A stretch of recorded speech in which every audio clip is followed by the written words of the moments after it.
ఈరోజు Telangana BC political front ఆధ్వర్యంలో chairman అయిన మన బాలగోని బాలరాజ్ అన్న గారు, అదే కమిటీ బృందం, నా పేరు దామోదర్ గారు, ఈ పొలిటికల్ ఫ్రంట్ జిహెచ్ఎంసి అధ్యక్షుల నేను.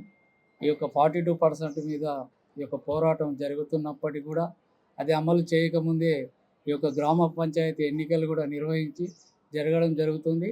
ఈ యొక్క ఫస్ట్ విడత, సెకండ్ విడత అయిపోయింది, మూడో విడత రేపు రాబోతుంది.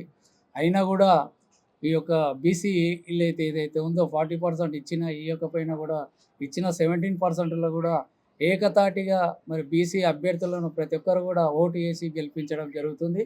ఈ యొక్క జనరల్లో కూడా ఏదైతే ఉందో ఆ జనరల్ అయినప్పటికీ కూడా మరి బీసీలను గెలుపుకు మరి ఓటు వినియోగించుకొని బీసీ అభ్యర్థులను గెలిపించుకుంటున్నారు. గారి ప్రతి ఒక్కరు కూడా ఉద్యమంలో ఏదైతే ప్రతి ఒక్కరు అర్థం చేసుకొని ఈరోజు మనకు వచ్చిన చట్టసభల్లో ఏదైతే అమలు కావాలని చెప్పి ప్రతి ఒక్కరు కూడా ముందుకు వచ్చినందుకు ఇక్కడ అభ్యర్థులకు మరియు ఓటేసి గెలిపించిన ప్రజలకు కూడా మా యొక్క పొలిటికల్ ఫ్రంట్ తరఫున అభివందనాలు తెలియజేస్తున్నాం. ఇప్పుడు మనకు అవకాశం వచ్చింది.